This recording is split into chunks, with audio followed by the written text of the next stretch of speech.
Okay, well, welcome to Monday afternoon in the United Kingdom. This is the next in our series of business tips. I want to say hello to those who are watching on replay. As you are aware, you can watch this for up to 24 hours after the broadcast finishes. It's great to have people joining us already.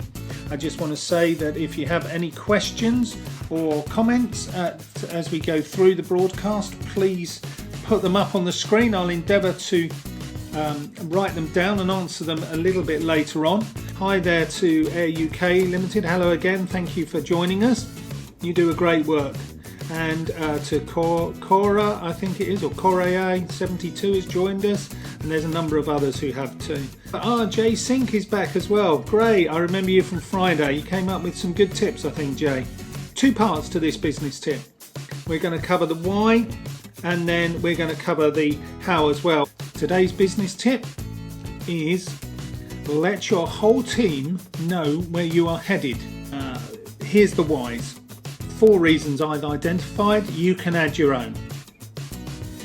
Firstly, team motivation increases as you share information with them. You'll find that they'll feel much more part of the business. They'll feel more valued. And the second reason then is that it helps them to buy into the corporate values that you are espousing and seeking to put into practice. If people feel like they own part of this business, even if technically and legally they don't, but if they feel like they're being engaged in it and treated with respect, then their buy-in increases. What happens then is that any future changes you want to make should be somewhat easier because people have already understood where they're going, they feel valued, they understand what you're trying to achieve, and so you should find that there's less resistance. Thank you, that's cool from MW Styling. I hope it is. Third reason, and here is a bit of a negative reason, but it can help to identify those team members who aren't really committed to the journey you're on. That can make it easier to focus on rebuilding their motivation, or maybe just exploring with them on a one-to-one basis why they're not committed to the company ethos or vision statement.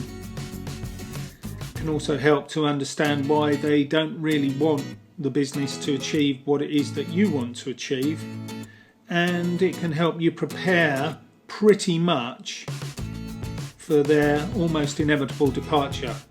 My fourth reason, and here's a good one, is that they may have a better idea of how to get you there. Very often in business it can be a lonely kind of place, and the explosion in business networks and online forum and that kind of thing, or should that be fora? I'm not entirely sure. Let's say forums. Bear testimony to the fact that actually running a business can be quite a lonely place.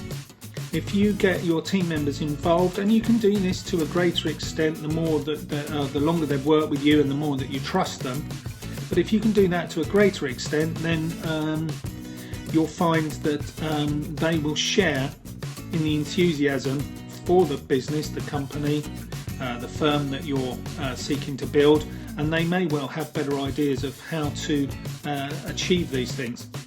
We had a question about company parties after shift. I think you mean after work, I guess. Can that improve motivation? Yes, of course it can. How do you go about figuring how much you charge for services? Okay, we'll come to that one in a moment. That's another business tip which sort of links into our value yourself tip from last. So here we go. Today's business tip is communicate regularly with your clients, your prospects, and your referral sources.